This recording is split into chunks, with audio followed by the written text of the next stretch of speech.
has some relationship to soil. And whether we know it or not, soil impacts every aspect of our life. So White Kubuli advocate for viable environment with approached TDN and asked us to organize a discussion around soils for World Soil Day.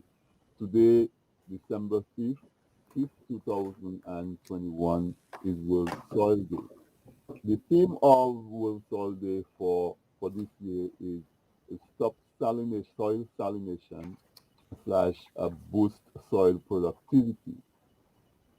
Today, our focus is going to be largely on Dominica and by regional extension, the Caribbean and soil. And so in Dominica, per se, soil salination is not that much of an issue because we do still have a lot of our mangroves that serve as a buffer, and also because of our terrain, we don't get too much intrusion of soil and brackish water inland. But we definitely need to address soil productivity. Every time it rains in Dominica, you see the rivers are flowing brown. We see landslides and all of those issues that indicate that we're not the best stewards of our land. So today, on a panel with me, I have uh, local experts and scientists. I have Mr. Davidson Lloyd, who he describes himself as a farmer, but he's also the managing director of soil of Eco App Inc. Eco App Inc. I'm sorry, and he will correct me if I mangle that, but I'm sorry. He's a professional, let's say, in agriculture. He has a special relationship with soil science. He's been involved. I remember Dave working at banner in the banner industry a couple of decades ago. So even if he looks like a young chap, just like me, he has a number of years of experience and he's in agriculture and agronomy. The other person I have on the panel with me this morning is Dr. Sheldon Hillaire, and he's an environmental scientist. He has his PhD in crop and soil environmental sciences. So he's perfect. He's perfect for a panel. He's going to tell us everything that we think we knew about soil that we don't know. Um, also going to be joining us on the panel is Mr. African Martin and Mr. Grayson Stedman. Both of them are agriculturalists. Grayson has a very strong bent towards finances, and Afi, of course, is an environmentalist. But for now, I have both Dave and Sheldon with me on the panel, so we're going to kick it off. Gentlemen, um, thank you so much. I welcome the opportunity to have this conversation with you about this most important topic, soil. Um, and Dave, I'm going to start with you. I'm going to give you a chance to say hello to the audience. Or before I do that, let me just tell my audience where we are being broadcast. Okay. So obviously you are on TDN Media, which means that we are on tdnradio.net. We are on tdntv.net. We also have Facebook Live on This Week in Interview Facebook Live and on TDN Radio Facebook. And Wave is also streaming, sharing the stream from our page. And so I invite you to share the stream, call someone, remind them that the panel discussion is taking place. As usual, you can type your comments in the comment section, and I will address it to the panelists, and they will get a chance to respond and to react. Okay, so let's jump right in. Dave Lloyd, welcome to this panel discussion on soil. This the 2021 World Soil Day. Introduce yourself to the audience and give them a little bit of your background. Okay, thank you very much, Mr. Jago. Yes, you mentioned Eco App Inc. Yeah, that's a consulting firm that I operate, and we do some work in Dominica as well as a few other islands in the Caribbean. My background, yes, is in agriculture. I spent most of my years within the banana industry. When I got back in 2015 from doing a PhD in soil science, I basically, yeah, tried to employ myself from since then, doing both farming and consulting. And the areas of I really focus on is agriculture and environmental management. So we get involved with doing EIAs, and I work collaboratively with several other persons, engineers and watershed management specialists and so on. That we we get involved with a range of projects around the environment. Um, yeah, you mentioned that several decades ago I've been. So yeah, it's I think maybe about 30 years. Yeah, I've been working in the agricultural sector in Dominica and in some of the other islands, St. Lucia, Grenada, and so on, that we've been doing some work. I'm happy about today, but also a bit sad in the sense that we've singled out basically just one day to discuss something that's very, very important. Um, and I think it's not given the kind of significance that um, it deserves. Um, so I'm not sure if I'm getting into the meat of it one time, but really soils is at the core, at the center in terms of food production. Next to water, you need food, and without soils, you can't have good quality water, and you can't produce sufficient food of nutritional value to really sustain you. So for these reasons, they're very important, and placing it in the context of Dominica, where we pride ourselves as the nature island of the Caribbean. Our coat of arms, the words "Apui Bonje Silate." I think our founding fathers were were very correct in actually placing that. But um, how much of that is really into displayed in the national psyche and in our day-to-day um, actions, and how serious do we take that stewardship responsibility, you know, is it's it comes into question time and time based on what we see and how things play out. So I'm, delighted to be here and to exchange and share with the audience and the rest of the panelists who's going to be on the team. Certainly, and welcome for sure. I'm going to go to Dr. Sheldon. Sheldon, introduce yourself, give your background to the audience.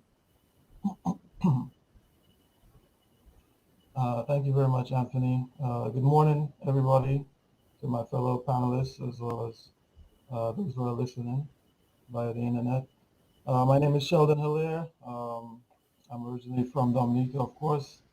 I left the island in 2008, and at that point, I wanted to get into medicine.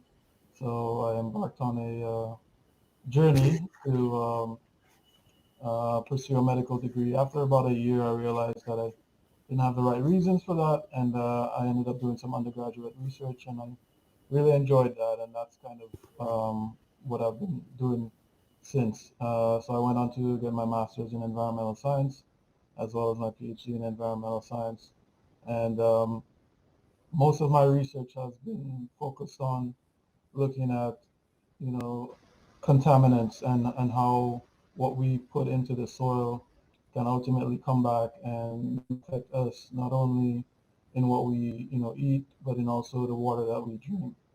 I think traditionally a lot of prior research has mainly focused on just excess nutrient runoff, and that can of course arise many issues as well. You have things like eutrophication.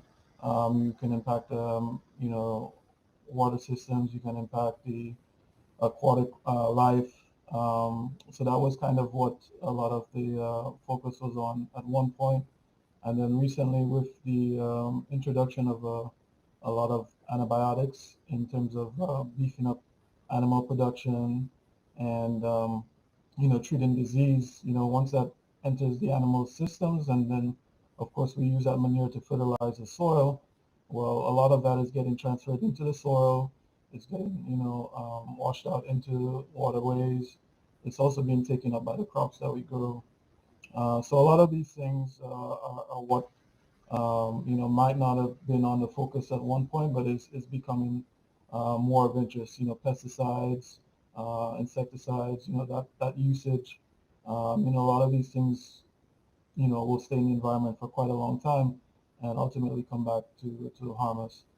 So in terms of applications or how it applies to Dominica as well as the Caribbean on a whole, I would like to think, and of course, my fellow panelists who have, the wealth of experience of doing agriculture actually back home can probably tell me, but I would like to think that, maybe that might not be as much of an issue in terms of, pharmaceutical usage with animals and stuff like that. I would hope not.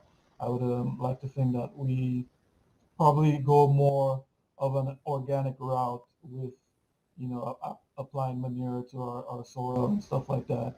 But some of the things that we can, be cognizant of is, just how much, nutrients we're applying to the soil and the way we're doing that. We're also going to, want to talk about how we manage the soil itself as well. Like Anthony mentioned, soil erosion is an issue. And, one thing that, can help with that is basically just using a cover crop whenever you're harvesting or after you've harvested, so you don't leave the soil bare and leave it exposed to the elements, wind, excess rainfall, which we are susceptible to in the Caribbean, especially in Dominica. So things like that are things that we can think about and try to put into practice. Um, and again, my knowledge of of what testing and facilities that are available back home is limited. So I will lean on the expertise of the others in the panel to kind of expound on that. But things like that, we can test the soil so that we know what nutrients are there, what nutrients are missing, so that we're not just over applying certain nutrients. We're applying what the soil actually needs, so that whenever we do plant our crops, they're utilizing that, and there is not excess that can be, subject to a runoff into our local water. We also want to, talk about things like using rotational crops, so you're not planting the same crop in the same area repeatedly, because, of course, that's going to be utilizing the same type of nutrients. You want to switch it out and put in, something that's going to use different nutrients or introduce nutrients that you've removed with the previous crops that you've planted. So again, a lot of these things are probably things that are um, well known or commonplace, but we just want to kind of make them reinforced so that we can try to ultimately just keep a sustainable agriculture, a sustainable environmental practices, so that of course we have enough to produce the food that we need, as well as for export. A lot of the crops that we have back home, they're delicacies, and they're not delicacies, but they're like hard to come by in different climates. We really have the ideal environment to produce some of the crops that, like, you want to get here that you're going to have trouble finding. So Well, I'm things like that hearing. we just want to be cognizant of and do our best to try to keep that Yeah, going. I think so. Okay. All right, so thank you so much for that, Sheldon. Both you and Dave gave us quite a bit um, to unpack and to chew on. I see Afi is about to join us. Before I get Afi, while he's still there, we go. Afi, welcome, welcome. You actually just in time, My and my all my apologies. I could not see my screen. I cannot that read my screen. that's fine. You So actually just in time because Dr. Sheldon just finished introducing himself. Dr. Dave did that earlier, and so you're right on cue. Anthony, you can Although I introduce me. think I don't. I I think don't that you dwell on know. formalities. Just say what you know about me that you think is relevant, please. Well, so in that case, let me just tell folks. Of course, everybody knows African Matter. I consider him to be a hero in Dominica. One of the persons who has helped to save so much of what we consider Dominican, what we are proud of in Dominica, because he has stood up to in my living memory, every government who has been in power. Afi has stood up to them for the environment. And so Dominica owes a great debt of gratitude to Afi. Um, and even before organic farming was a sexy thing, Afi was advocating organic farming in Dominica. I remember him talking about converting the banana industry into a niche market where we could market organic bananas. I remember that conversation on the radio a long time ago. And so he's someone who deserves a lot of admiration for his courage, for his application of his knowledge. And he's here on the panel with us today, of course, because he's also, I think, are you an agronomist by training? Yes, yes. Right.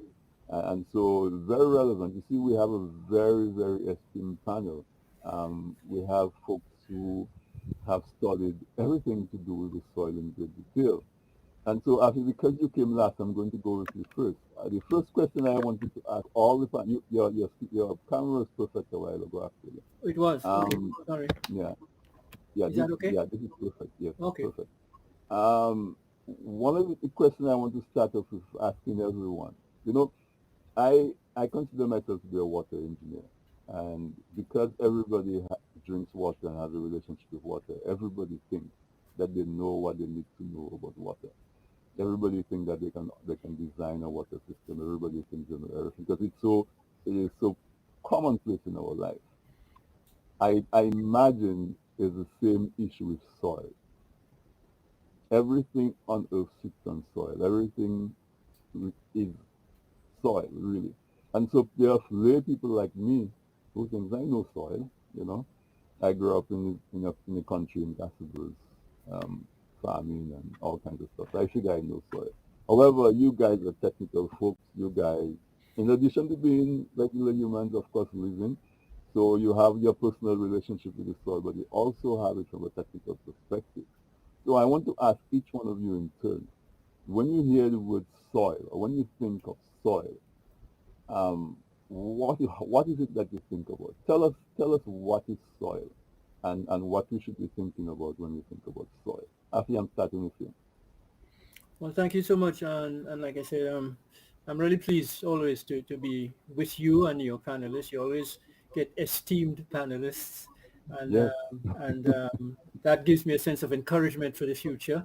That these younger guys are still around and alive and well, and hopefully will carry on the baton. Um, Soil is a living thing. Unfortunately, most people don't see soil as that. People see soil as dirt, or something to build on, um, mostly. But soil is living. Soil is one of the three things without which there would be no human life possible on the planet. One is soil, the other one is water, and the other one, of course, is air. If you take any one of these three things away from the earth, we couldn't inhabit the earth. Soil is particular because it's tangible. You know, water certainly is tangible in a sense, but not as hard and tangible as land is. Land and soil contain the elements with which we are all made up. All the nutrients in our body, all the enzymes, all the whatever is in a living organism has come from somewhere. And by and large, it has come from the soil. I don't think that most people understand that. Not even a lot of scientists, let's say, or not a lot of engineers don't understand it. To many engineers that I have known in my life, soil is just an obstruction. Is a matter to be removed and organized and controlled in order to put the building or the product or the project that you're doing.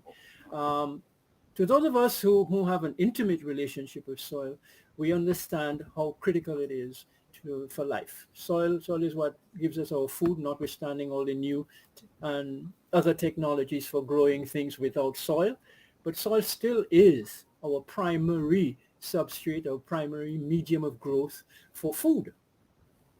And so when people tell you you are what you eat, they are making a really existential statement about soil, because it is the soil that allows the plants to grow and allows the plants to give us stuff that we call food. So in a real sense, one of the errors in our education, both formal and informal education, certainly one of the errors I believe in up to the university level, both in the region and overseas, is the disconnection that exists between education about soils and life and water and air and technology. In other words, we tend to specialize so early in our education nowadays that we fail to see the relevance of the other disciplines. And the resource that suffers most as a result of that, I believe, is the soil. You could say land, but not all land has soil. So we're being very specific to soil as a growth medium. So for me, soil remains a living natural resource. It's like a forest. It's a living natural resource system. Is like a wetlands, is a living natural resource systems. And all of these have been protected by international convention and in some cases by law. You were making a point earlier, I'd just like to make as part of this opening statement, the interconnection between soil and water, plants, and as a result, air, is not taught. There's a lot of even science-trained persons who do not quite get, or certainly do not apply their knowledge of the interconnection of natural systems in the work that they do as they design projects, or as they give advice, or as they manage projects, whether it be in agriculture or in forestry or whatever. So I'd like to suggest that it begins by knowing the contribution, knowing what I call the silent work that soils do, is what we need to, as a substrate for developing a sense of respect, and certainly for valuing soil as a resource that is critical to anything that we might remotely call development. Just one final observation, which I would like to hear people comment on. When we do land valuations, either for agriculture, for housing, for physical infrastructure, for sale or purchase or whatever, we do not value the living properties of the soil, which is sad. Because if we were to do that, we would understand that we are actually excluding from our natural resource accounts, from our private accounts, from our commercial assessments and initiatives, we are excluding the value of one of the most critical resources, particularly in a small island like we have in Dominica.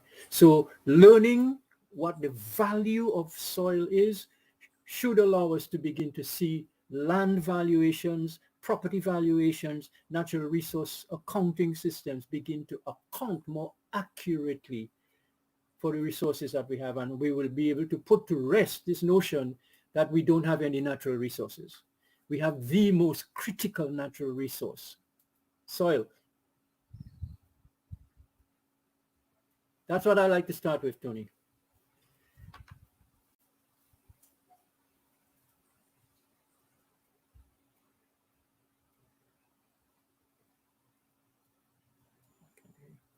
You're still muted, Anthony. Yeah, sorry about that. Yeah, Afi, thank you so much. There are there are several areas that you mentioned. I hope that we get a chance to explore in further detail. Um, but I'm going to jump to Dave next. Dave, talk to us about soil. You've gone deep. You have your PhD in soil science. So tell us, when you hear soil, the word soil, what do you think about? What do you want us to know? Okay, I think thank you, Tony. And I think yeah, Arthi mentioned some of the critical areas in terms of the importance of soil. And for me, I see soil, yes, as a living entity, but a very complex one. And there's still a lot about soils that we don't know. But I think based on what is known, we could, definitely improve in terms of the resources we lend to management and the conservation of soils because of the importance. For one, there's a tendency to think of soil as the same, and really um, there's so much variability in soil. If you go down in terms of vertically down in the soil, you have a profile, right? So you have your topsoil layer, your subsoil layer, and so on. Okay, so just difference vertically. And if you go horizontally, with every square inch, there's a whole heap of differences as well, right? And that would account for different soil types, different in terms of soil texture and behavior, how water moves through the soil, all factors that are very important with regards to how we manage that resource. So that soils act as a filter for water.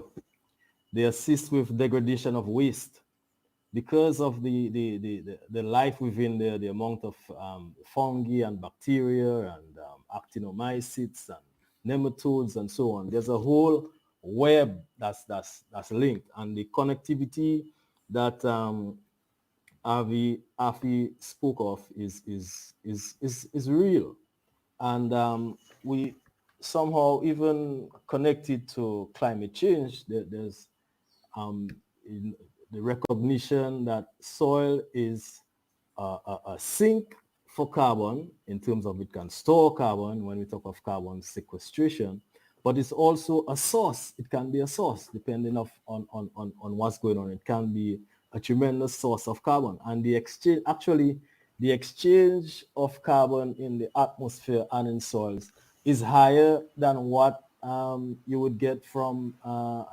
combustion of fossil fuels worldwide. So when we speak of things that we need to do to manage climate change, apart from all what is mentioned, management of our soils is also very key, right?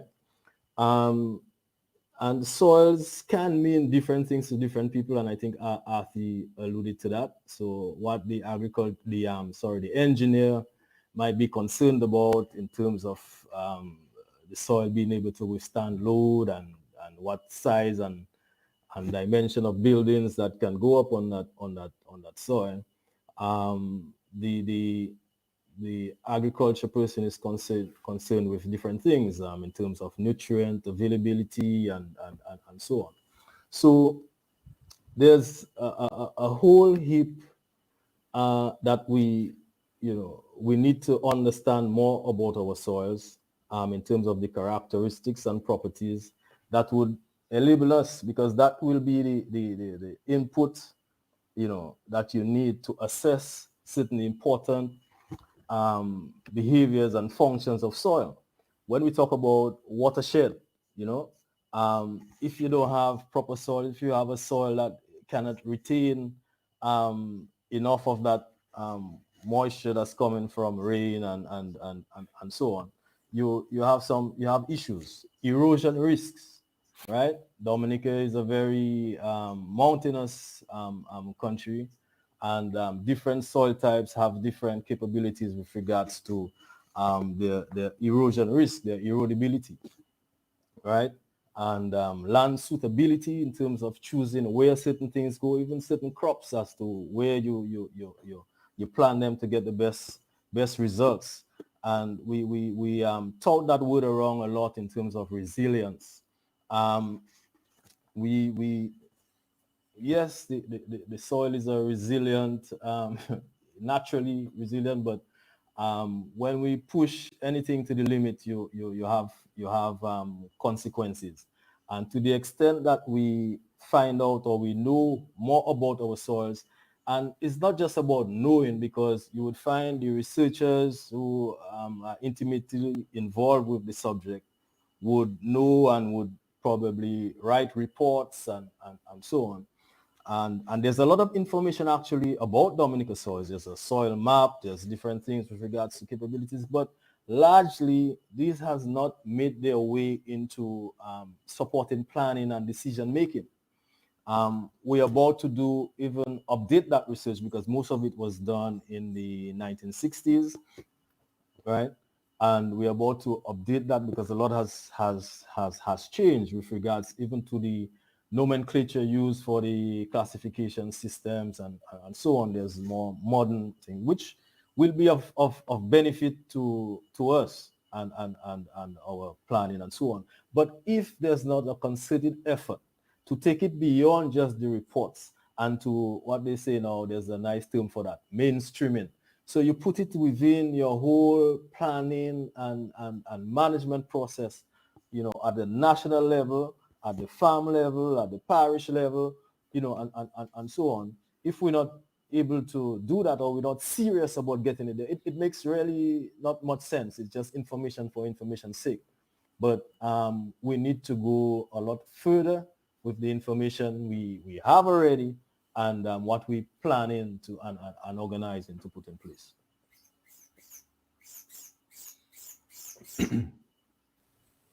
Yeah, so thank you for that, Dave. Um, a lot of actual practical things that we're going to explore a little further.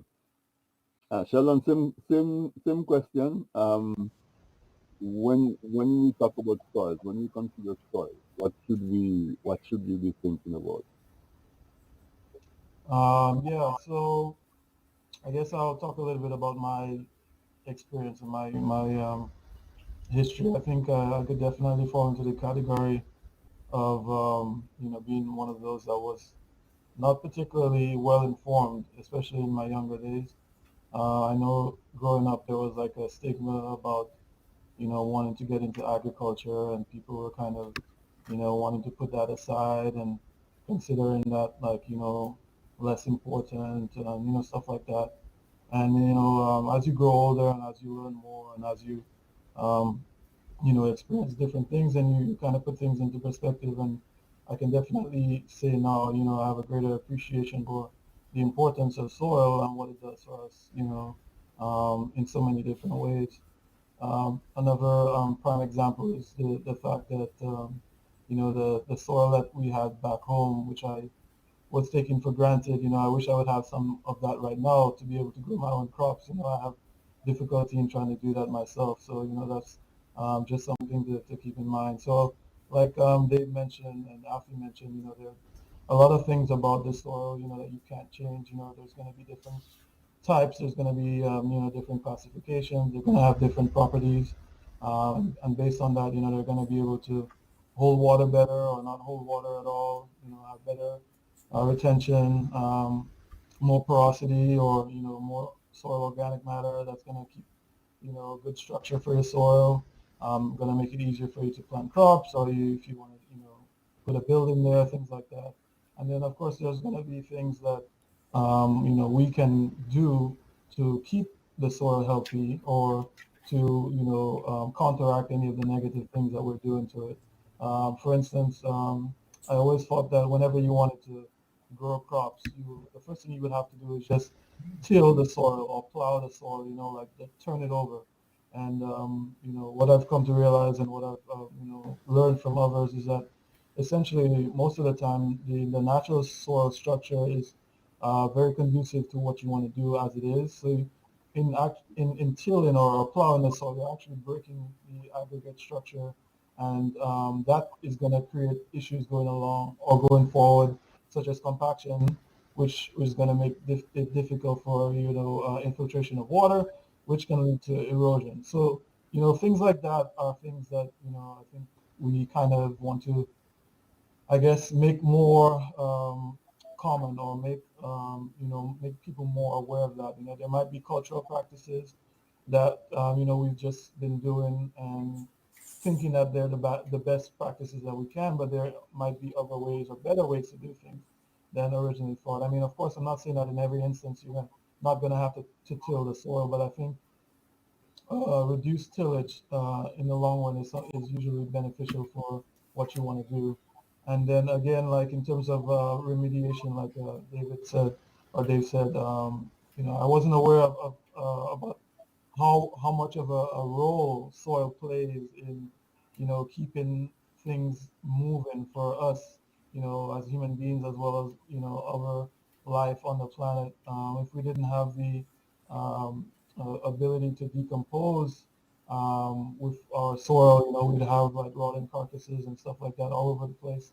That would be another issue in it itself. And then, of course, not only with organic matter, but also in terms of chemicals or insecticides, pesticides, pharmaceuticals. The soil also has the ability to mitigate some of those and to remediate some of those. We have spillages from oil, things like that. All of these things that enter the soil. We have bacteria in the soil that have the ability to break down some of those things and get the soil back to where it needs to be. Because for instance, you don't want to, and this is especially important here in the U.S. because for a long time there was not a lot of regulation in terms of what was being put into the soil as well as what was being put into water bodies. And as the science kind of caught up with things, people realized, well, you can't just keep dumping this stuff into the soil. You kind of have to come up with excuse me, you have to come up with better timelines. You have to come up with better loads or amounts of loads that you're going to put in. So you give the time for the soil to heal, or you give the time for the soil to bounce back, so that it can get back to what it needs to be. So things like that, I think is also important for us to keep in mind. Again, I mean, some of these things might not be as applicable to Dominica, because I would like to think that we have some better practices when it comes to some of these contaminants that are of more concern here. But it's always important to just keep these things in mind. And I know, like you mentioned, with salinity, and that's the topic for the theme of Florida this year. I know that's not too much of an issue right now in Dominica, but erosion is one thing that that comes to mind. And every time we have heavy rainfall, because of the topography of the land, that's going to be something that's going to cause issues. And like I mentioned earlier, there's some things that you can't change about the island or the soil that we have, but there are also things that we can do to try to mitigate some of those things that are going to be occurring. And I always like to harp on that, the way that we approach cover crops with what you're putting after you actually harvest whatever you are growing, and also the way that you're managing the soil in terms of what you're doing before you do your planting. Are you actually keeping the soil structure, or are you, turning it over and, creating less structure, which means that we can be more susceptible to erosion. And again, I mean, I am not too up to date on what the current practices are in Dominica, but I just want to mention what I think would be and good approaches. And if these are already being instituted, I just think try to do more of that to kind of help deal with whatever issues that we have associated. All right. So thank you for that, Sheldon. So listeners, if you joined us after we started, what we're having is a panel discussion on soil.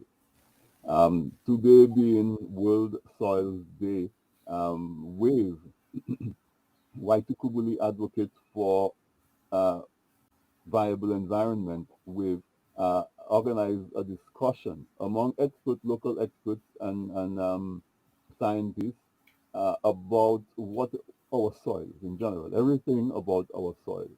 And so we're just at the point where we're trying to get a better, a good understanding of soil. Dave, I'm going to come to you next. Um, let's bring it to today's term. But in terms of, I want to ask you, as a practicing professional consultant on the ground in Dominica, how would you assess the conditions of our soil? How would you assess how our, our human practices are affecting that condition? Let's start there, and of course we will want to get to what can we do differently, what we can continue to do that is good, but let's bring a reality check and talk about what currently exists in Dominica in terms of our soil. Okay, thank you. Our soils, we've been blessed by the Creator with a volcanic island. As a result, our soils are principally volcanic soils, and there are certain characteristics about volcanic soils and in the geology and the relative time scale in terms of our development or as an island, we can be considered relatively young, and our soils then um, generally are younger type soils, and that I should say too, we have about 5 major soil types in Dominica. Um, and there are certain, you could say, good things or benefits of our geological past and what we've been blessed with. In terms, you have a soil mostly that is has good internal drainage, some more so than others. And a lot of the behavior of the soils is really dependent on the type and the amount of clay that's in those soils. So just as an example, you could come along the west coast. We have some clays there that referred to as the smectite clays. They are very sticky. They shrink when they dry and they expand when wet. And you will notice along the roads, sometimes you have a lot of cracks and movement of that sort. That's really attributed to the clays that's there and the movement in them. So that's a typical behavior. Um, to touch on some of our major problems or issues in our management of our soils, or certain things that we need to look at. One, because of that volcanic nature and the amount of rainfall, we have a situation where the positively charged ions in the soil, or some of those nutrients like calcium and magnesium, can be leached out easily below the root zone, and they become unavailable to plants.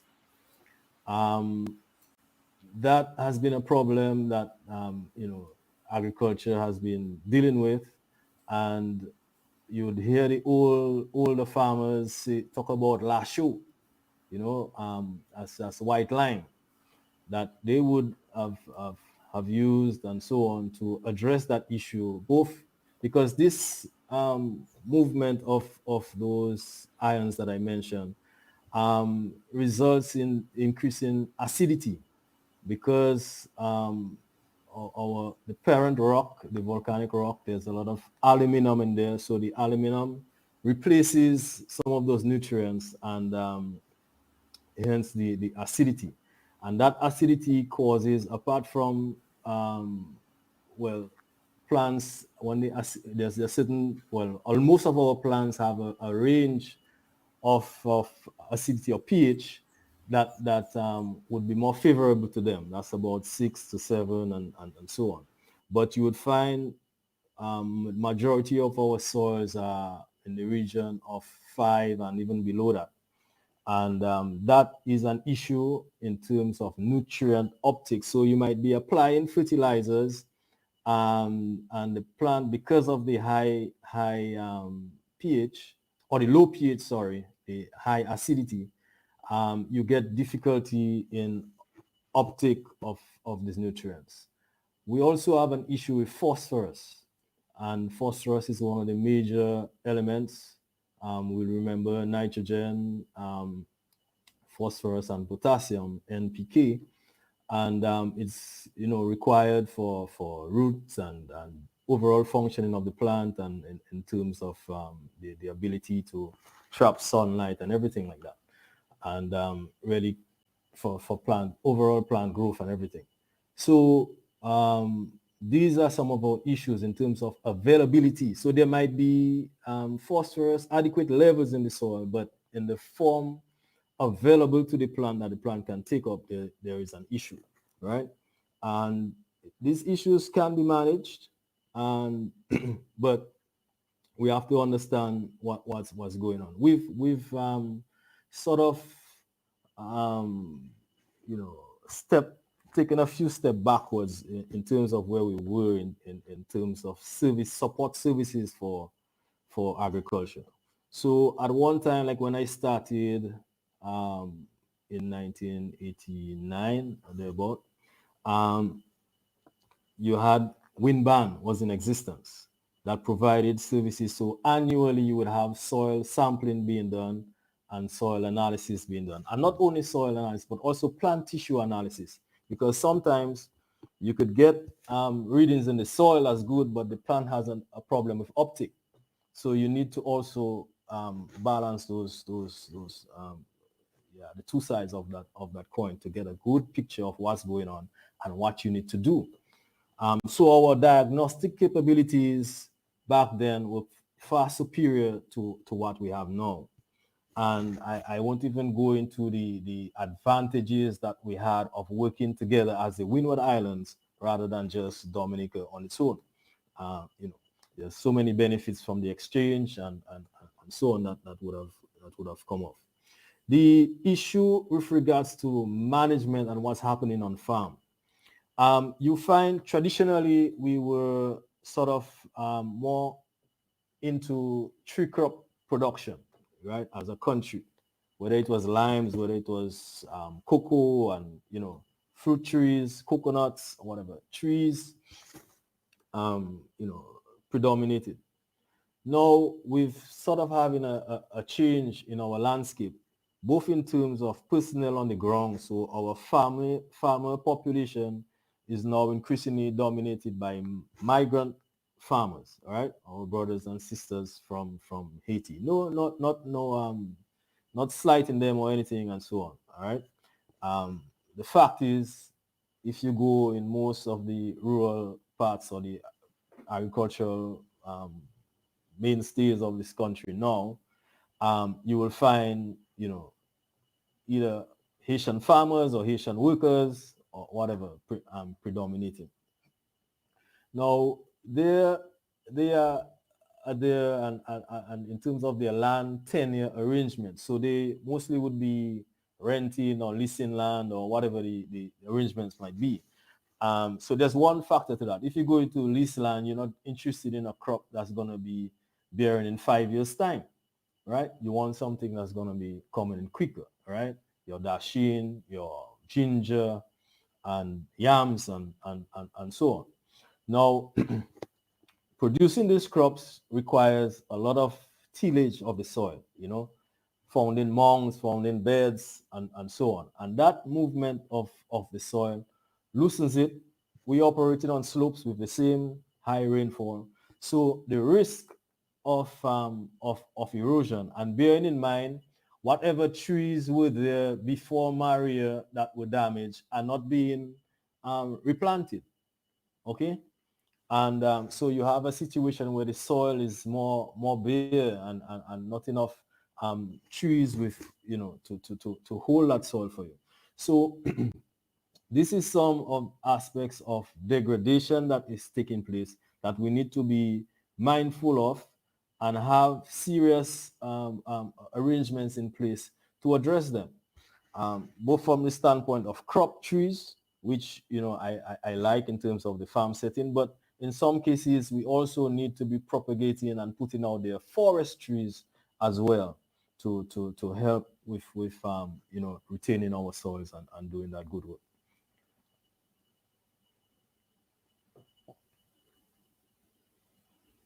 You're still muted. Thank you. Thank you for that, Dave. I know you didn't say it, but from the implications, it certainly implied that we have a lot of work to do. I am going to go to Afi, and instead of a question from me, there's a question from the audience. So Afi, I'm going to read out the question, and over Afi disconnected. Um, Sheldon, if you don't mind, I will go back to Dave because Dave is in Dominica. And of course, you can also add on as well because it's part of the lab. But somebody is asking, I would really like to know what can be done to raise awareness, and I would really like to know what can be done to raise awareness and to force policy and behavioral changes in order to reduce or eliminate the use of detrimental pesticides, which will damage our soils tremendously as has happened in the past with the French neighboring territories. Dominica needs to do something to ensure that we do not suffer as they have with our agriculture and with cancer, etc., due to ingestion of contaminants through food affected. So Dave, I was going to ask Afi to respond, but since Afi is not with us, would you mind responding to the audience? Okay, that's a very good question, and I think very relevant to our discussion today. There are a number of things I think can be done, right? And unfortunately, it involves going back a little bit to where we were some years ago. So we might have heard about certification, right? Farm certification associated with the banana industry, right?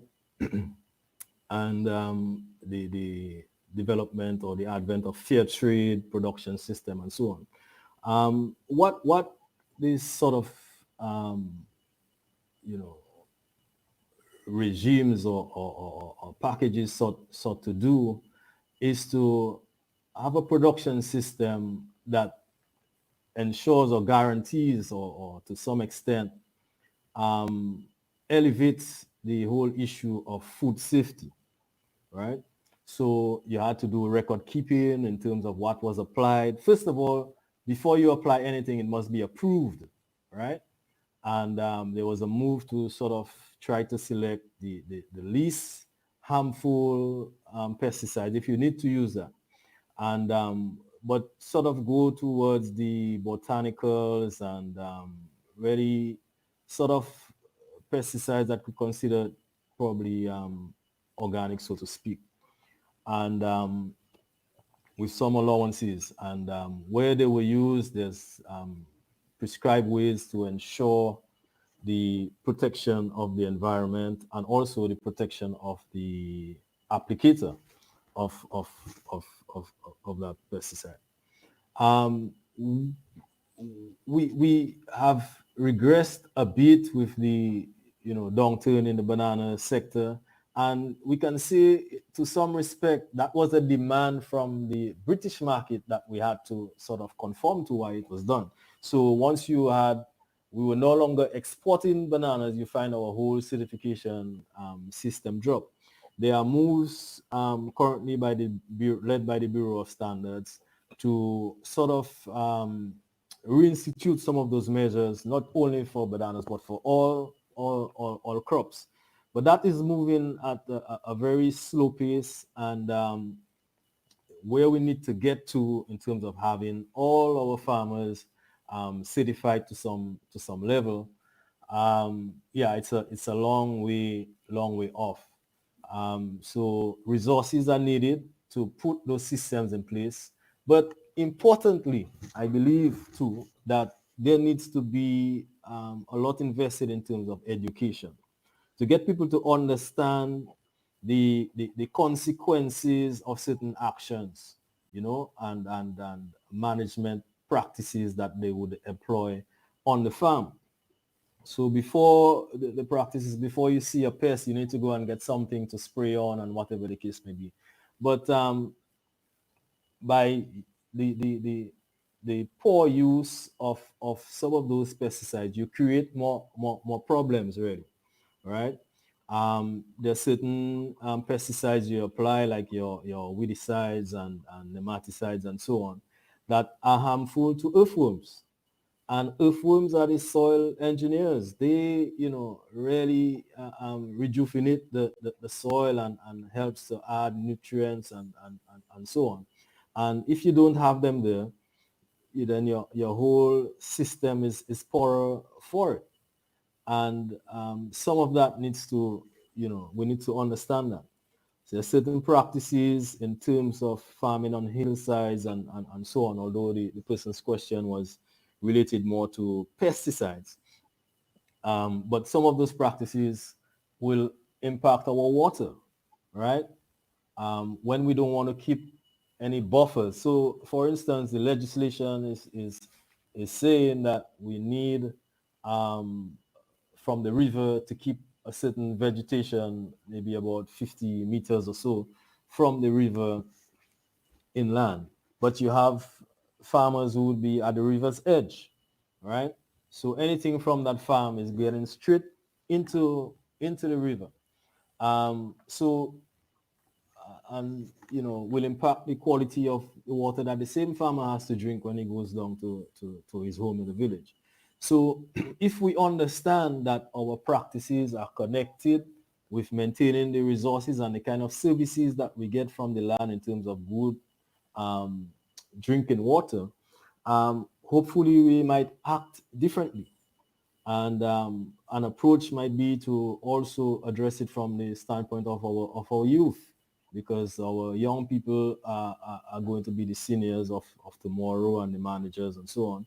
So if we can get that into them very, very early, that would be important. The question of the legislation is one way, but I like to advocate for both education and legislation, and we need to do work on these two fronts. We also need to build capacity with regards to our testing and analytical capabilities. So if we, let's say, for instance, recently I was doing some work on rivers, and to get my water samples tested, I had to send them to the CAFA lab in St. Lucia.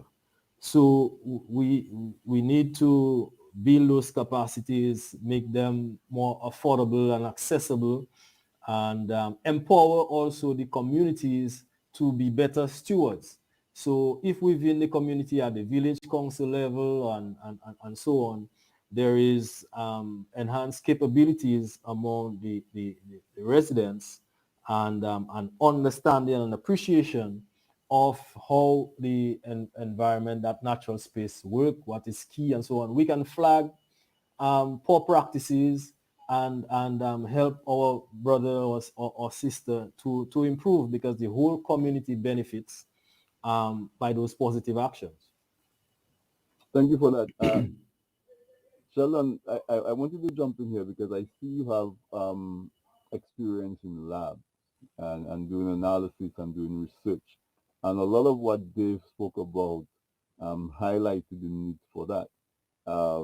Like, for example, I work in construction, and any chemical that is brought on my construction site, before it arrives, I have to get what is called the data safety sheet on that chemical that tells me what's in there, how to apply it, if there's an accident, how to deal with it, what are some of the implications of that chemical.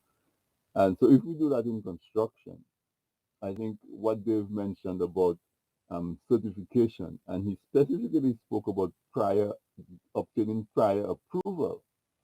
I want to hear your take on that aspect, and how a country like Dominica, where it seems like there's a need to increase our capacity and our capabilities in that regard. How would we go about starting to address that? Yeah, so Dave brought about a lot of good points. I really like his response to the question that they had.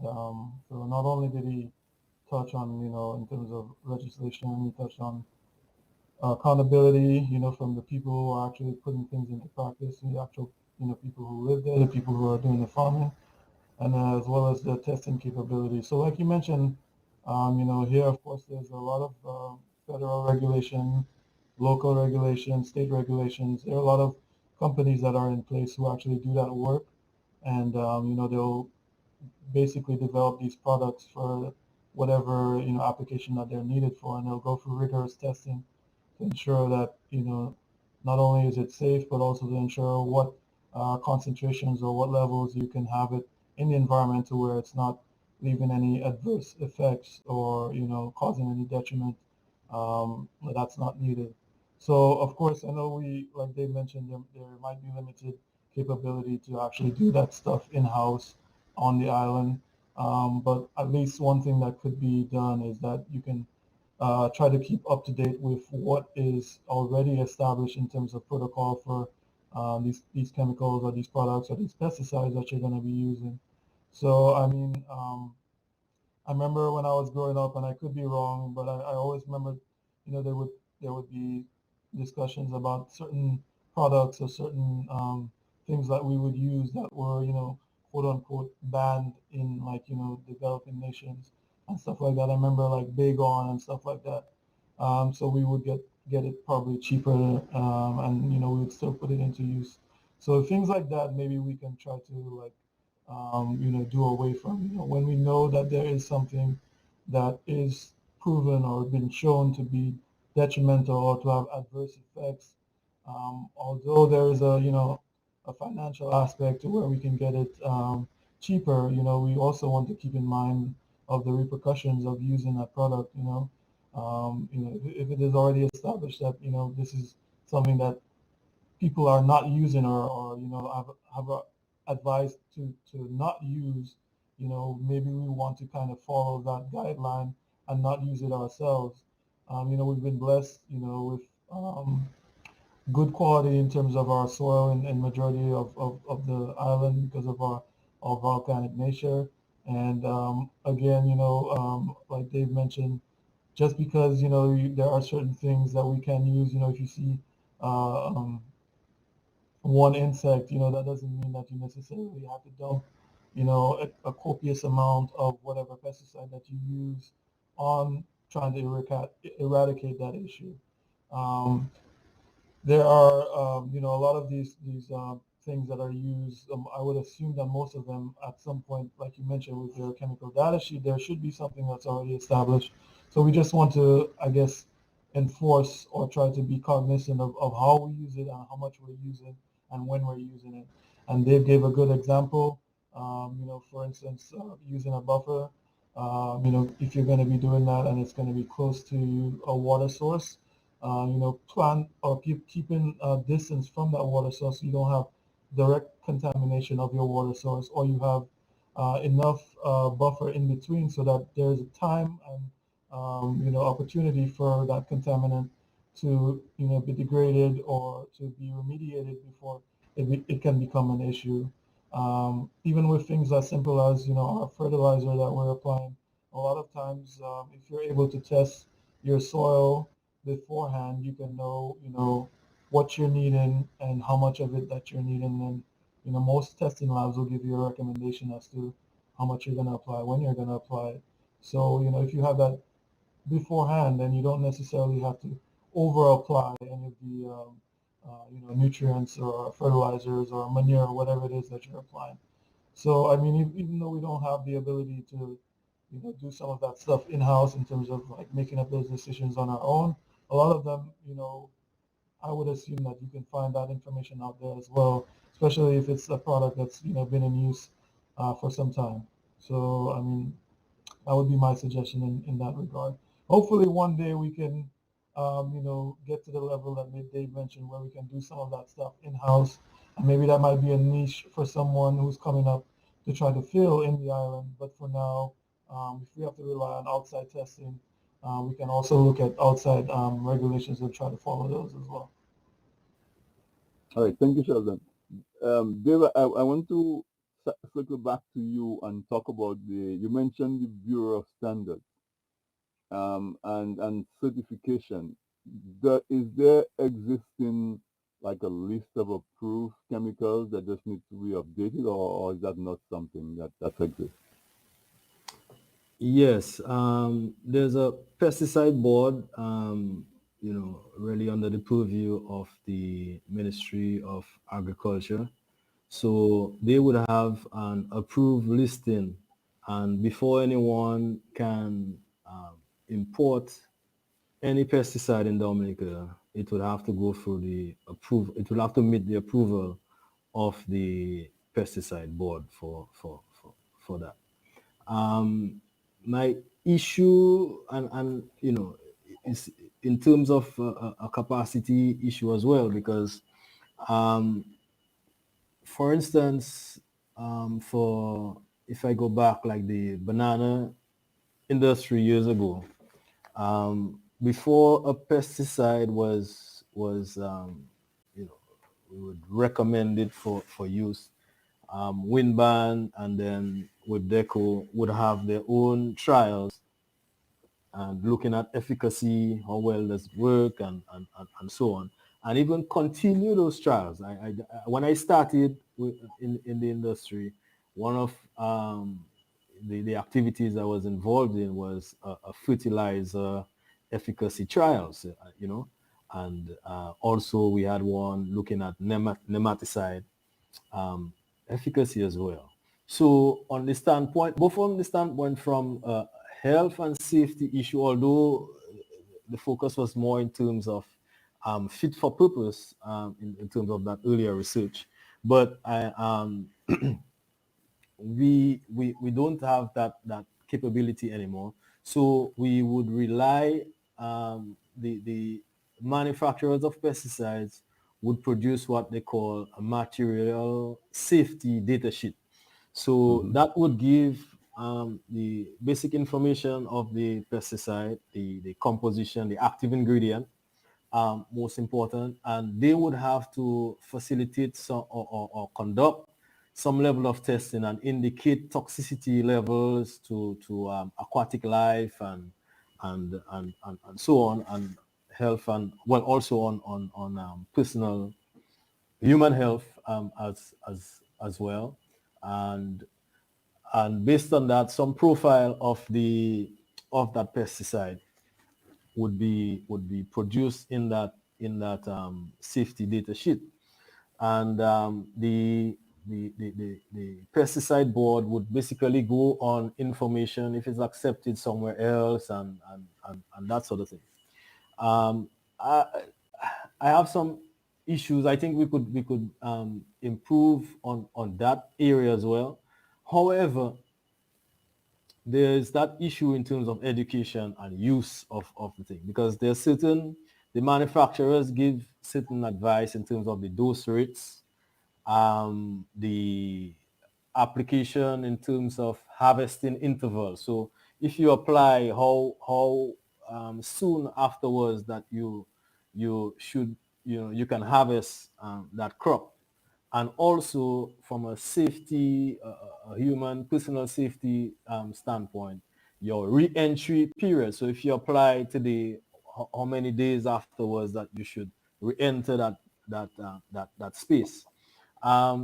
The certification guidelines that we used before highlighted these things, and farmers had to put out a sort of keep clear sign if something was sprayed and whatever, so that not only the farmer but any passerby would be alerted that there's a danger and so on. really and truly, my preference would be for us to, really, and there are, very good, safe, organic options, that we can explore for a range of our pest problems. It would have to take a sort of reorganization or rethinking of our approach to farming, but it is possible. Some people think it's a lot more work and so on. It is, but what I think is most important is management, how you organize and manage and to have the proper information. So it is, sort of, we have several approaches for dealing with that. But to get back to your to your question, really was No, that's um, fine. I like the background that you give. yeah, was who, whether the Bureau of Standards was responsible with regards to Whether they maintain an approval list, yeah, but that is maintained, but it is done by the pesticide board. Yeah. the pesticide board. Mhm. Sheldon, I think you raised a question earlier about how we value land and how we should account for that value of the land when we are considering the use of that land.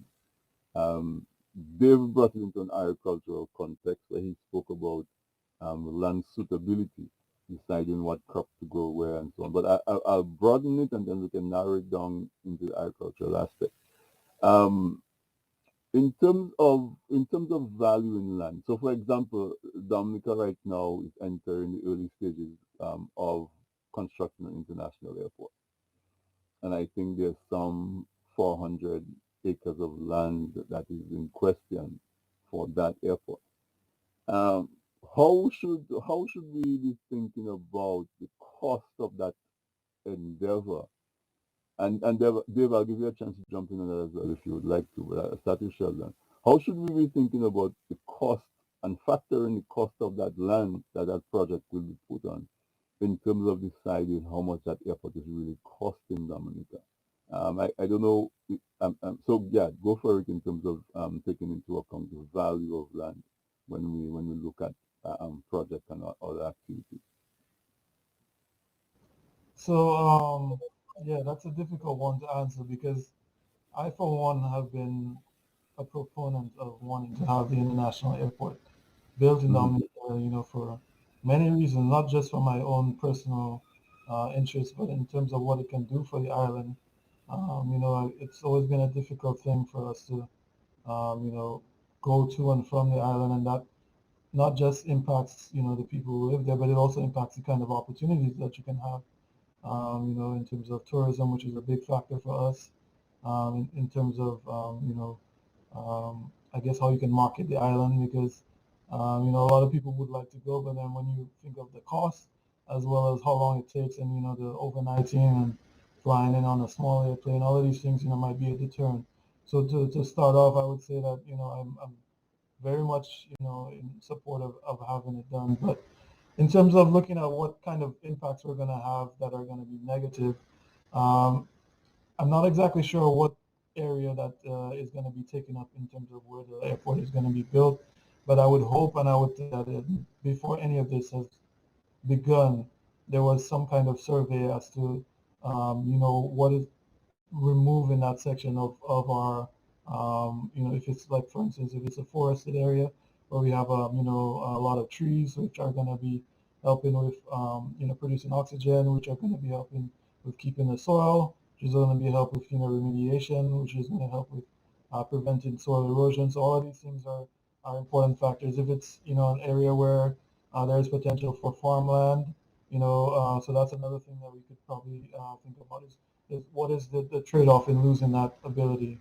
Um, so I wouldn't say that that is my expertise, but I mean, just in my personal opinion, um, I think that might be a case where we might have to, well, just for me, and I'm just speaking for myself, that might be a case where we might have to bite the bullet on if we want to try to progress the island, forward.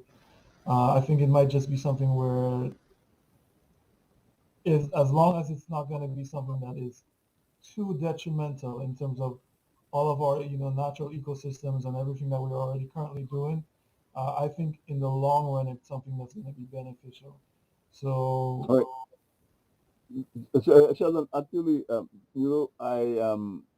I wasn't necessarily wanting to litigate justification for the effort oh, per okay. se. That was just an example that I used. I was wondering Mhm, about just the whole question of generally including mhm, the value of the land itself as a tangible asset when we do considerations for projects. How do we?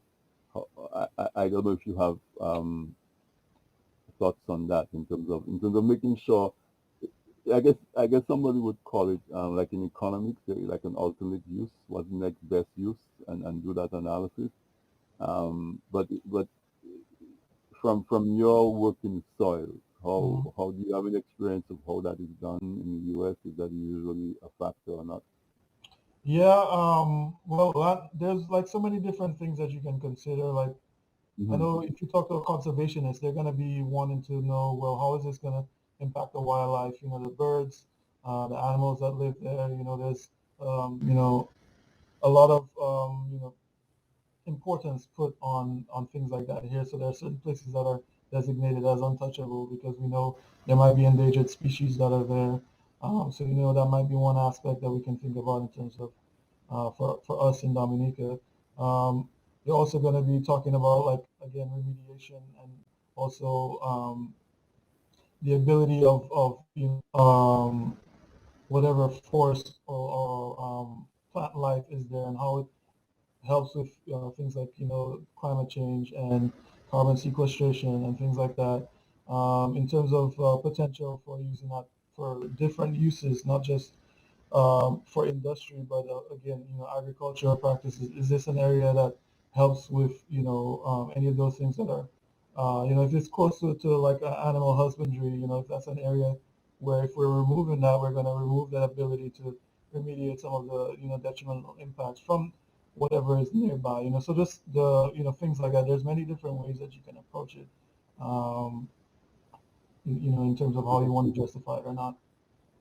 All right, thanks. So Dave, I'm going to jump to you with a similar question because most of the times we do a valuation of land. So, for example, but that valuation is usually just based on almost a commercial part of it. Like if it's close to the city and you can build up real estate, it sells for $100 a square foot. If it's somewhere in Marigot and it's agricultural, it's probably 10 cents a square foot. Um, how do we have to uh, I don't know, re-orchestrate our thinking, re-engineer our thinking, because that in itself shows an inherent lack of value for the soil, which is what we're discussing today, soil. mhm. And so if it's just in the mountain and the only thing you can do on it is plant, or the only thing you can do on it is keep the trees in place, or the only use it has is as a water catchment, it, its value that cents per square foot. If it's in the city where we can put a 4, 6 story building and collect rent and that sort of thing, then we give a better value on it. I know this might be a rhetorical question, but I think it's something that we have to start to think about. Um, how do we get people to start to think of soil as being valuable as soil in and of itself, and not necessarily because of the improvement that we can do on the soil? Yeah, yeah, so yeah. Thanks. An interesting question and spin, and somehow it reminds me of how things were way back when the Kalinagos probably first stepped foot on Dominica. Hmm. And the idea is that no one really owns land personally. What you have use of the land, if it's um, so important. But thinking of operating like that in today's world, because of, we've gotten so accustomed to commercializing everything and to give everything a value and price and so on, there is going to be inherent errors based on the drivers, you know. So if yeah, I remember when I was very, you know, I was a child when this lady lived somewhere near the Canefield Airport, and either they were going to build the airport or expand on it and whatever the case may be, and then they had to acquire her property, right? And suddenly things can change because of what development is taking place nearby and so on. So imagine in maybe 3 years ago, the people in that particular part of Wesley and so on, you know, had a certain value that it's, you know, in the country and not as expensive. But if an international airport is coming, you know, so close by, the value of that property, you know, changes, and you cannot help. So the issue, I take your point, your question, and I think what Afi raised earlier. The issue is considering the real, you know, value of soil other than those labels of price and so on that we choose to demarcate them. If you really have to take it like that, then it would be so, it's like the air that we breathe. Are we going to say, well, you know, we're going to take how many cubic meters of air for ourselves, or whatever? We don't really think of it like that. But really, the soil plays that kind of role like air does for us, you know, in a sense. But we've gotten to the mode of packaging parcels of land, and we're going to leave this for our children, the next generation, and whatever the case may be.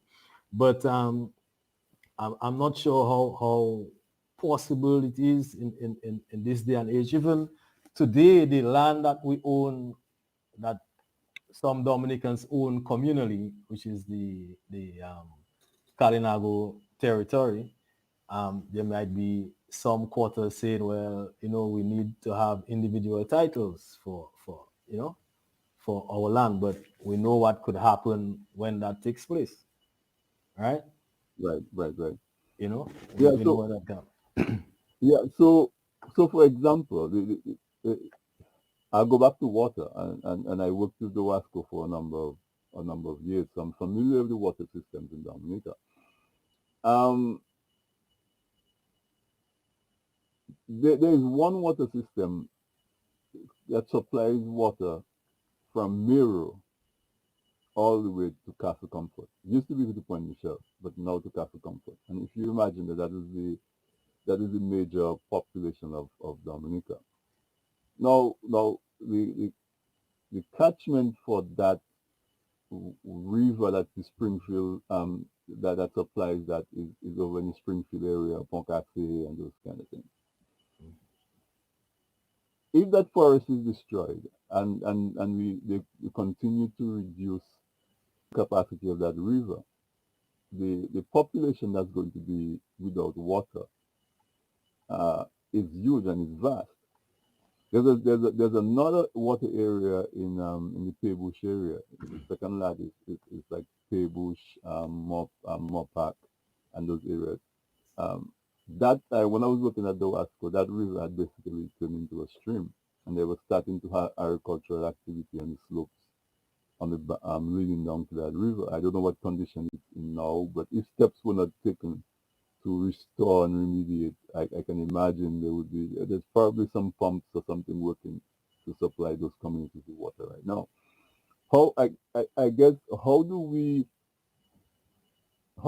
get that in as one of the things that people think about, which relates directly back to soil, so that if if someone comes up with a proposal to build uh, a resort, a mountain resort, or a chalet, or a house, or something in that area, the cost of interfering in those catchment areas, the cost of interfering on those soils takes some of that into account. I guess that's kind of like where I want us to go, because I'm trying to turn the Oh, conversation into, you know, going forward, what can we do so that we can be better stewards of the soil?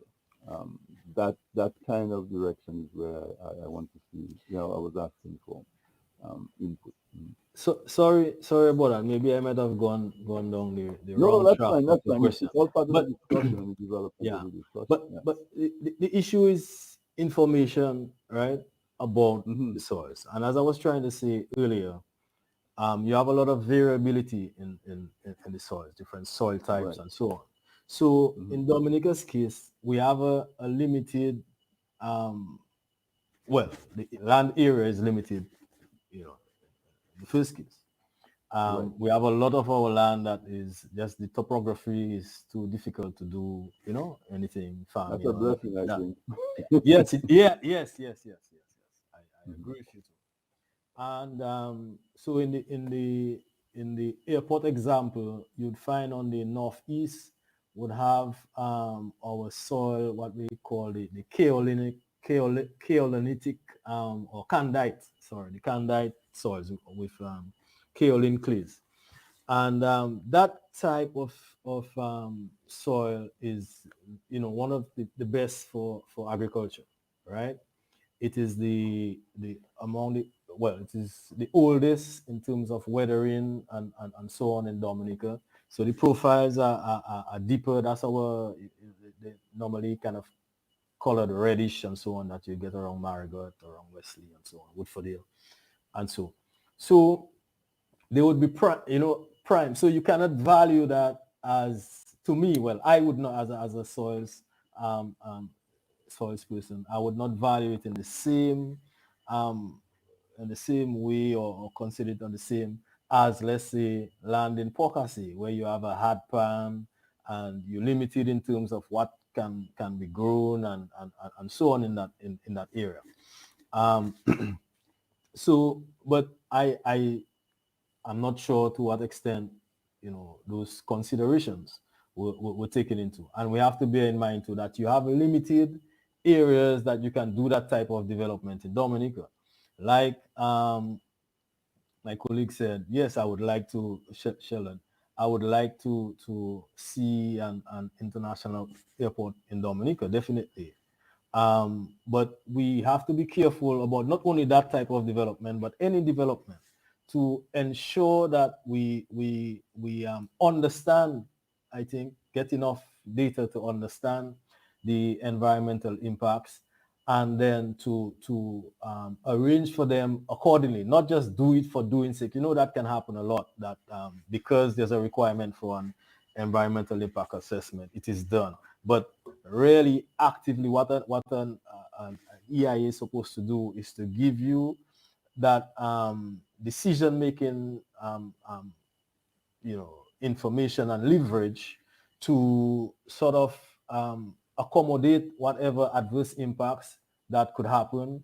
And if they're too significant, because you're always weighing options, you might have to shelve the idea based on what you're going to what's going to be compromised, right?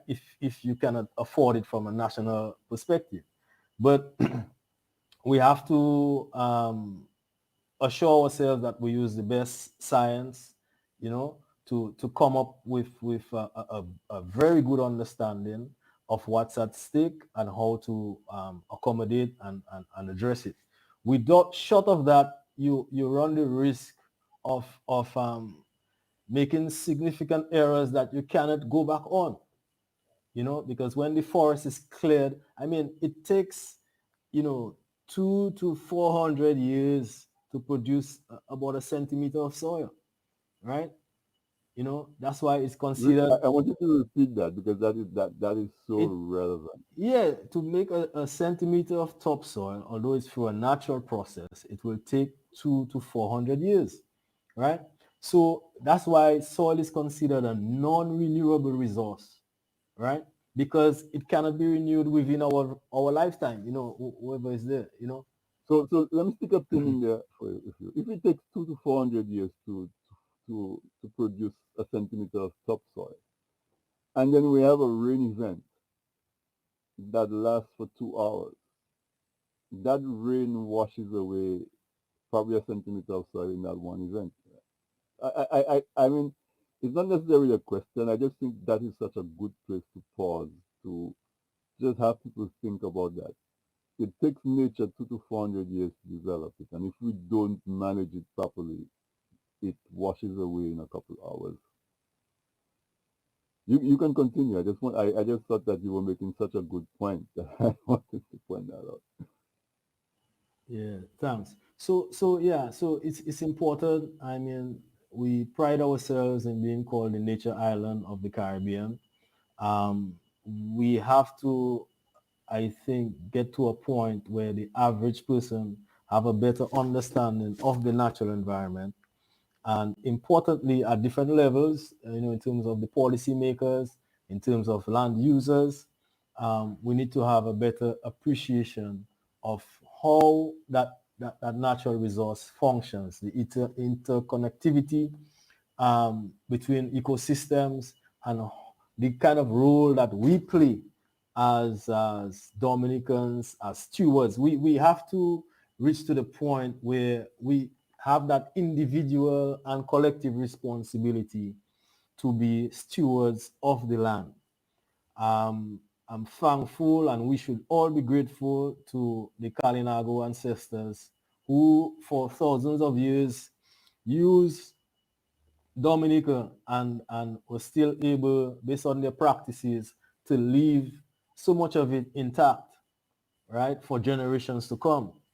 If we continue the practices and our management systems that we've come comfortable with, right, can we realistically expect that we'll be leaving something of similar value to for the generations to come?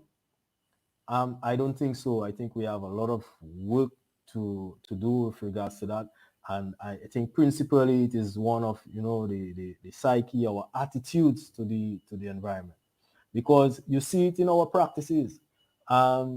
If the side of the road, the bushes are not cut for a while and then it's suddenly cut, you see all the debris that's there, right? Um, so definitely we need to find ways to promote more sustainable practices among not only our farmers. That's something I want to point out too, in terms of from a development perspective, and even like road construction and so on. We know we live in an environment with a high rainfall. Okay.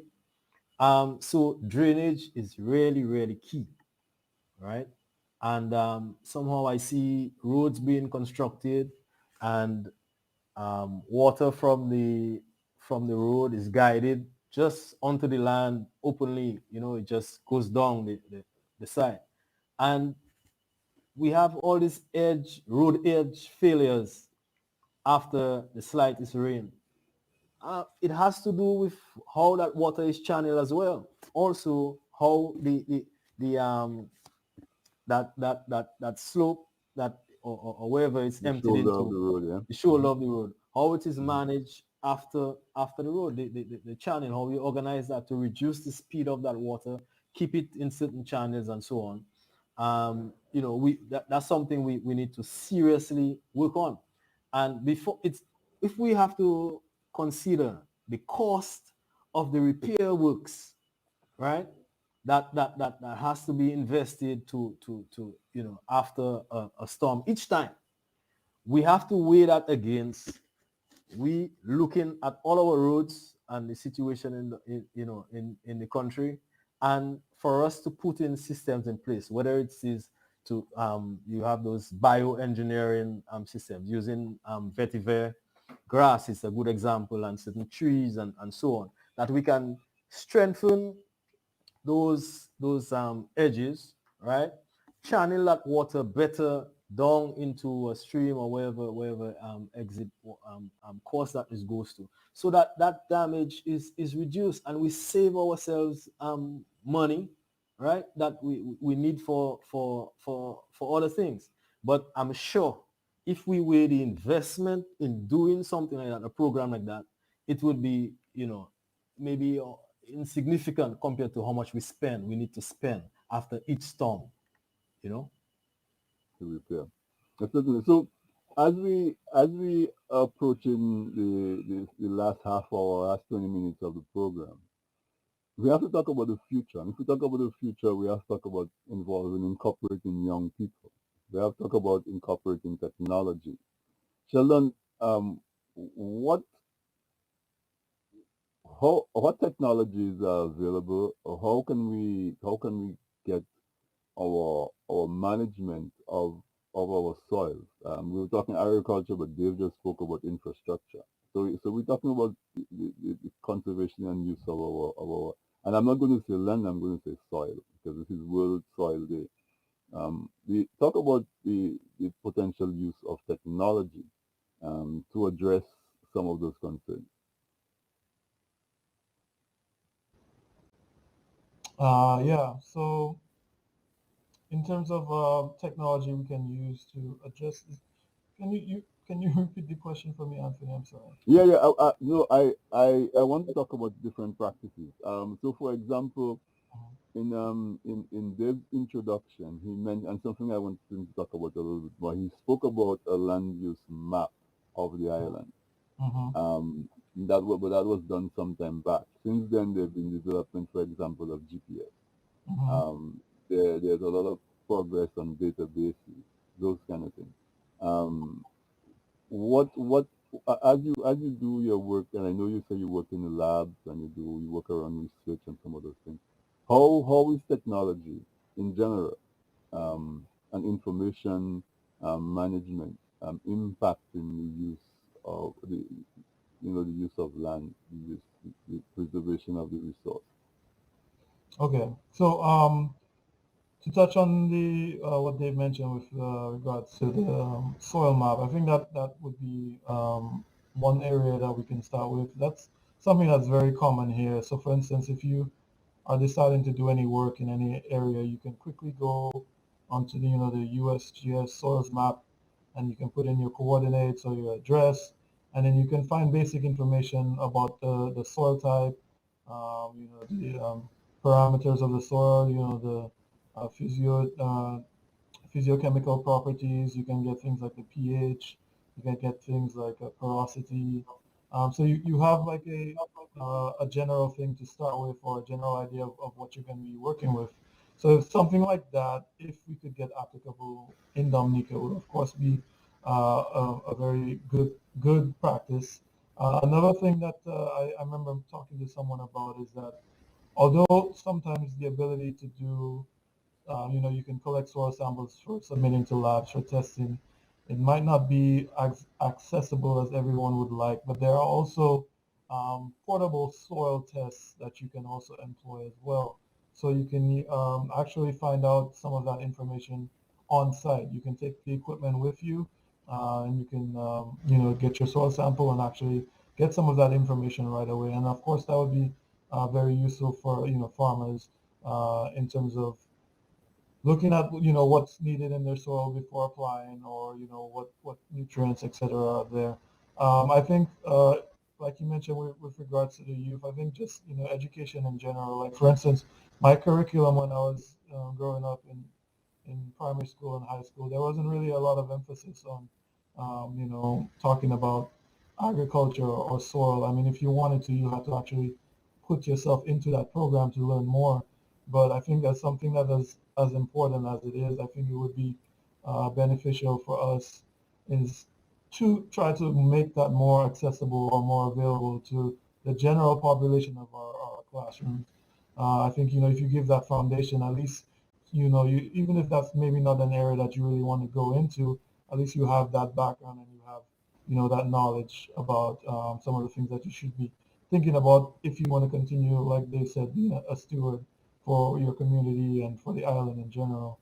Um, and Another, I mean, there are other different kinds of equipment that I've come across in some of the studies that I've done. There are things that you can use to like test your drainage. There are simple practices that you can do that don't require a specific or specialized equipment that you can use that can give you an idea of where you're going to be planting. If what are the properties in terms of porosity or in terms of how your water is going to move through that soil. There's like and I can't say it off the top of my head, but I took a class and it was soil physics, I guess. So, a lot of the things that we did were basically looking at how we can measure how the soil moves within water and different kinds of soil types. And to be honest, there wasn't many things that we used that I would say would not be accessible to someone if they wanted to do that. So, I mean, the information is out there. I guess it's just about how we can try to make that more accessible and more available to us in Dominica, and as well as those who are, coming up. And again, I mean, if we can, and get back to where we were in the past, where Dave said that in the past we were able to do some of these types of testing in house, and I don't know what it is or what's the reason behind not being able to do that anymore and having to outsource that. But of course, having that readily accessible is definitely beneficial. Like for instance, I wanted to try to do something for my local church. They wanted to do a community garden, so they asked me to try to consult, I guess. And the first thing I did was, well, let me get some of the soil and get that tested, and so we can see what we need to do. And I mean, if you could make that as accessible as it is here in the island, I think that would go a long way in trying to improve, some of our practices that we employ already. Um, and I don't know. And again, like Dave is a lot. He has a lot more experience. He has a lot more knowledge on what is in place and what's not. But even when you mentioned that national or the pesticide data list, that you can access, and if what if you could do that for everything that you want to apply to soil? If there's a website that you could go and you could see, well, hey, these are the things that you can use. These are what you can use them for. These would be how you would use it. So if you can jump right into that, even if you don't have that experience, you've never worked with any of that before, you can go there and that information is available. That would make it a lot easier for you to try to use some of the practices that we want to, instead of just like doing without any kind of instruction or just doing as you think. So I mean, simple things like that, we could make small improvements that could go a long way in improving the general health of the soil on the island. All right, thank you. Dave, before you jump in, I have a question on WhatsApp. Let me get it 1 second. I have a question on WhatsApp. It says, interested in organic forms of weed slash bug control. Can essential oils be useful? If so, which one? I don't know if you want to if you are able to answer that. Did you get the question, Dave? Yeah, yes, I got the question. Mhm. I'm not too sure why they put weed and bug control together, but Well, they had a slash in between. I didn't read the okay. slash. Oh, okay. I guess Yeah, okay. So, mhm, oh, yeah. so yeah, there's some essential oils that have been known to help with certain pest problems, but depends on what pest and and so on. So I could use maybe an example. Yeah, that'd be perfect. Bananas is yeah, one of the crops that I'm most familiar with. So for instance, there's a problem with the banana borer, right? Hmm. It's through the comb of the banana and so on, and plantains as well. Or maybe I should use black sigatoka as an example. Hmm. Um, there's products made of citrus oil that have been used to control black sigatoka. There's also, in terms of there's a product from the stock, from fermenting the stock of the banana and plantains, right? That is also have been proven to work to control black sigatoka as well. You can do a mixture of that extract with with the spray oil that is normally used, and paraffinic oil. And also it can be used in water, particularly if it's in the drier season. So there is a host of different things. Even our own bay oil has been proven at certain concentrations to fight against the black sigatoka as well. And it's also used. I use bay for controlling something called flower thrips. The thrips is like a small, one of the smallest type of flies really. And if you know bananas well, sometimes there's something like raised bumps, almost looking like pimples between the fingers. This Right. is caused by thrip damage. So by using the sleeving from this plastic sleeve, the blue diaphragm Mm. sleeves but some of what we got would have been impregnated with a certain insecticide. But I would use, we've conducted trials using plain without any insecticide, but spraying inside the bag with a solution of bay, and got good control. So there's a number of different things. When it comes to That's very vegetables, interesting. there's a whole heap of things that you can use. Um, while I'm at it, well, the person mentioned weed control um, with some essential oils. Really, nah, that's not. I mean, for weed control, they've tried certain ways to smother the weed. So, um, like after Maria, there were a lot of tarpaulins and old galvanized. There's a farmer that I met. He was just covering the area with the tarpaulin, and then for some time with the heat and everything, the weeds would die under that. And yeah, so there's ways even for nematicides like in bananas. The French producers in Guadeloupe and Martinique now for years they have not been applying any nematicides. They use there's a crop, a plant called crotalaria, and there's a cultivar also referred to as sun hemp. Right, it's a leguminous plant. It grows around. It has these yellow flowers and a little shock. Kind Mm. of, it's kind of related to Cafe Zepiet, but it's not Cafe Zepiet. It's Mm. the other one. Um, as a pod and it shakes. You could hear things shaking in it. This, you establish it on a plot of land, 6 months to a year, and there's some chemicals within the roots of that the nematodes really just don't like. Yeah. And that's the harmful nematodes, because you have good nematodes, so. And yeah, in that space of time, the area would be cleaned of that Wow. nematodes. And Wow. then you come now with, but you would have to use tissue culture material, clean planting material. And then in doing that, you don't need to apply any nematicides because it would be such at a low level in the soil that you could produce for years without the need to apply. And there's a lot of information now, even things like gloricida, right? Mm-hmm. You could chop gloricida leaves, right? And if you're doing lettuce or something like that, and you put them just in the topsoil, and you cover that for some time, and because it's has a lot of nitrogen in it and the heat and so on, there's some fermentation happening that really rids the soil of some of the harmful nematodes, and then you come in and plant. You need some moisture in there as well, right? And you're good. The Indians use that a lot to assist them with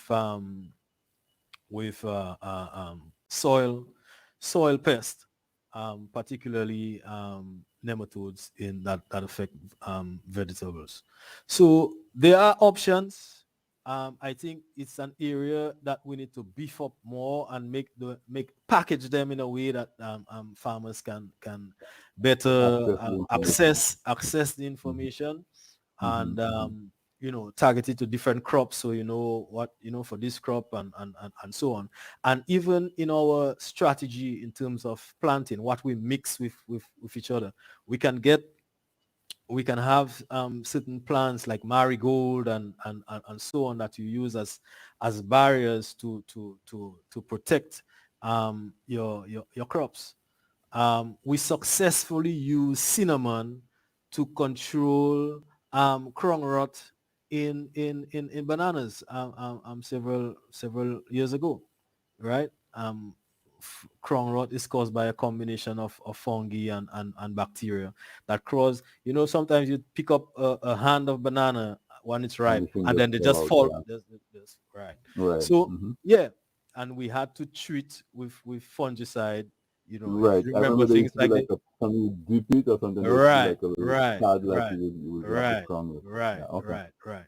So I'm a farmer, there's Used to be anyhow. good. So yeah, so there are options, and we need to explore and experiment. I know the plant protection unit has put out certain videos. Um, Although that was some time ago, maybe they need to be doing that more regularly. But I give them some plaudits here. Mm-hmm. They have done that. Um, Promoting natural ways to deal with certain pest problems. Certainly. We have about 4 minutes left. Because I have a deadline at 12, 1 o'clock in Dominica. So Sheldon, I'm going to go to you to just give a couple minutes of closing remarks now, and then I'll come back to you to close it off. Yeah, so thanks again for everyone for having me on the panel. I'm happy to say that I learned quite a lot from you guys as well, and I hope whatever I said um, was also beneficial to our listeners. I think there's, a lot of work that can be done in terms of how we can make, some of the information more accessible, because even in the panel discussion today, I think there was a lot of good points that were brought about that might not be too difficult to implement. Some things, of course, are going to probably require more time and more, resources to try to do. But, just in this, 2 hour discussion, I think, there are many things that they've spoke about that can be applicable to, practices in Dominica in terms of trying to, do things organically, trying to move away from, harmful chemicals and pesticides, and just implementing, different strategies and techniques to try to get what ultimately is, the goal with our discussion is to keep our soil healthy and to keep our food that we produce, sustainable. So again, thanks to everyone for having me on the panel. It was my pleasure. Thank you so much, Dr. Sheldon Hillaire. I really appreciate you. You did share a lot with us, but the most important thing is that if you're youth, it certainly augurs well that we have that interest, we have that professional capacity that continues to build, and all we need to do in Dominica is to be able to harness and access and use resources and resource persons like you. Dave, I would like to give you the opportunity to make some closing remarks. If you do have, you feel free to give your contact information for you have a consultancy, and any other contact where persons can get more information from you as an expert in the field. Feel free to do that as well. Thank you very much. I want to first thank TDN and especially Wave for the opportunity to be here and to share with listeners and viewers some information about soils. I think the whole Soils Day is very important and significant. However, I think in Dominica, we need to move beyond just the international observation of World Soils Day and consider doing things throughout the year that could highlight the importance of soil, the role that Dominicans can play in conserving and promoting better practices in terms of management and use of soil and the land generally. I think the exercise was a good one. Sorry that we could not have Afi for the duration. I think he from his opening salvo, the point he was trying to bring across was very important. The question that you are what we are what we eat, and if what we eat come from the soil, then we actually are our soils. And we have to be careful if we want to, it's in our own self, in the interest of our self-preservation, that we do all that we can to have better soils. But that takes a good understanding of the soil characteristics and properties, and going back in time, because our forefathers were able to sustainably use that resource for their benefit, and they use it so well, and that we can benefit from it today. And we need to address the whole issue of soil management from a policy perspective, to put the enabling environment in place, that a lot of what we spoke about We with regards to support we have for, to we have to we live. have to Okay. leave it there. We have to leave it there. I want to thank you very much, Dr. Davidson Lloyd and Dr. Sheldon Hillaire. Thanks to Afi as well. Afi lost power, and Grayson was never able to make it on and to join us. So I want to thank everyone. I want to thank Wave for approaching TDN with the idea to do a program on World Soil Day. Both Dr. Lloyd and Dr. Hillaire, I would love to have you guys individually on my Wednesday night program, This Week in Interviews, so I'll be reaching out to that. And listeners, I hope you enjoyed the conversation. As Dr. Lloyd said, we should not just have a World Soil Day, but as Dominicans and the value that soil is to us and the risk that soil faces in Dominica, we should implement the coat of arms that says "Après bon Dieu, c'est la terre." After God is the soil, and really implement that in our life. So thank you again, gentlemen. Thank you to my producer, Sam, and thank you, listeners, for tuning in. Thank you to Wave. This production will be available for replay on the various platforms on which it was broadcast. Coming up now is Experience Creole with Levi Low Black. Thank you.